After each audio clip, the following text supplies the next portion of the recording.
Hi, and welcome to my calming corner.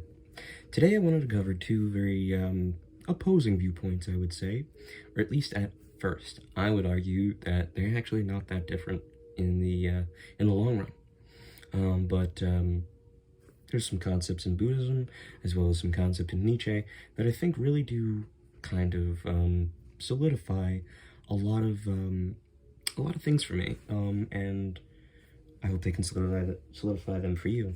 So, what I wanted to go into is that Buddhism has a concept of no self. So it's not to say that you're not your labels. So teacher, baker, candlestick maker. But these aren't inherently you. You get to choose these roles. That is you because you actively choose it. Your thoughts are yours because you actively choose them. Emotions are a little bit different. You really have, but they're also yours to face and go through. And because of this lack of self, the way that everything is looked at, I believe, has a more clear view. So without the self being there, it opens up a world of being able to then say, well, there is no one set way or path along your journey, along this dharma, your overall existence this consciousness has, and that the karma, the good, or the bad things that you do, ultimately can contribute to this cycle that you're going through. This, they call it samsara, this cycle of trying to, with karma, get above the dharma. In other words, into moksha, or beyond this life. And it's a great belief system and a great way of going about it. In my mind, going about it in meaning life, and just trying to take it head on. And I think ultimately the idea is that we should have love and kindness for ourselves, for others, and that we should have patience with all the ideas and everything, because even though we can stagnate in the world, we don't have to have our minds stagnate in, the same spot. We can keep thinking past where even we might physically be stopped. Now, you might be asking, okay, well, that's great and all, and I'm sure that works great in Buddhism, but Nietzsche probably wouldn't agree with a lot of the things that you're saying. I would say, yeah, no, you're definitely right. Nietzsche wouldn't agree with the religiosity, the one true path. He wouldn't want us to take our moralities from Buddhism. He was not a fan of religion. He touted that God is dead and we have killed him, which is his way of addressing the fact that empirically we have taken God out of some of the more things that we consider scientific today. But I think that the essence of what he is getting at in this death of God is that we relinquish our agency, our choices, when we pick one particular belief system. He felt that religion was the biggest of them, but he also felt this way in, say, pretty much any institution that we have going on. And a lot of people tend to read Nietzsche as, this nihilistic, everything is worthless, there's no morals, everything's a free-for-all. And, having read him, for sure,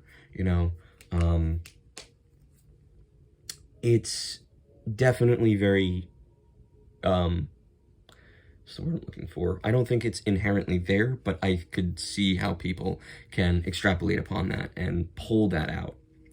But what I really think he's getting to the heart of is it's not these systems that are these evil, maniacal things. Which, I mean, he might of thought himself, but in the way he's writing, I think he commands more of a question than a complete dismissal of everything. It's not that you're Christian or Muslim or Jewish or any faith out there. It's not that, you're right or left in politics. It's the fact that we so attribute ourselves to these labels that when new information comes up, we are more inclined, when we are part of these associations, to look at them through their filter, as opposed to our own filter, what we think about it. Someone who might be highly religious in Christianity might have a really Christian way of thinking of something. And of course they're, not just a computer. But Nietzsche would reason to say that there's a freedom that you could have chose more, you could have chose differently, if you had something that was 110% your own morals, or even that it's a fluid set of morals, that you're constantly looking at Christianity and going, well, why? Or why this and why that? Same for any other religion.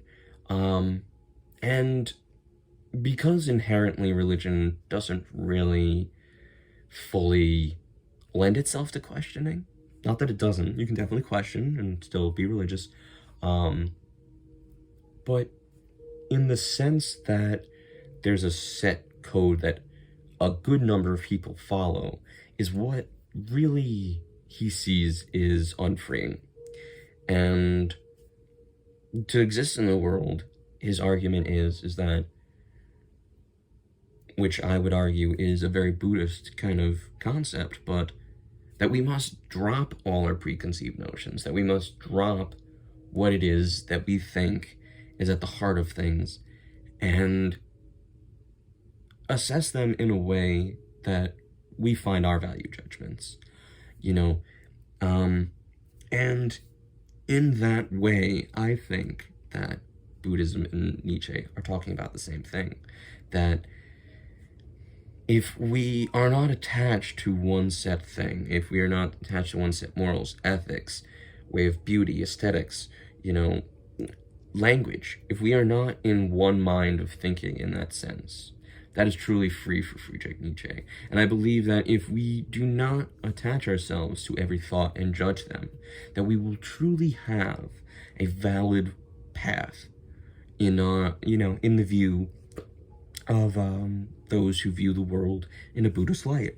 And I think the marriage of these two is what brings the world into more beauty. It allows us to reshape how we think, especially how I thought. I really do think that the big takeaway from here is that, these amazing concepts can, hand us back our world, allow us to get our own meaning. And at the same time, I think it allows us to think in a way that we can apply to other places, thinking for thinking's sake to improve it. But yeah, I hope you enjoy. I just want to say that I'm no Friedrich Nietzsche scholar, nor am I a expert in Buddhism. So I do welcome great and lengthy conversation. I implore you to, make me think differently, correct something that might have not been right, and just really open up a community to really explore these ideas. Because I know, this ain't the popular one. Well, you have a great a day, and stay safe out there.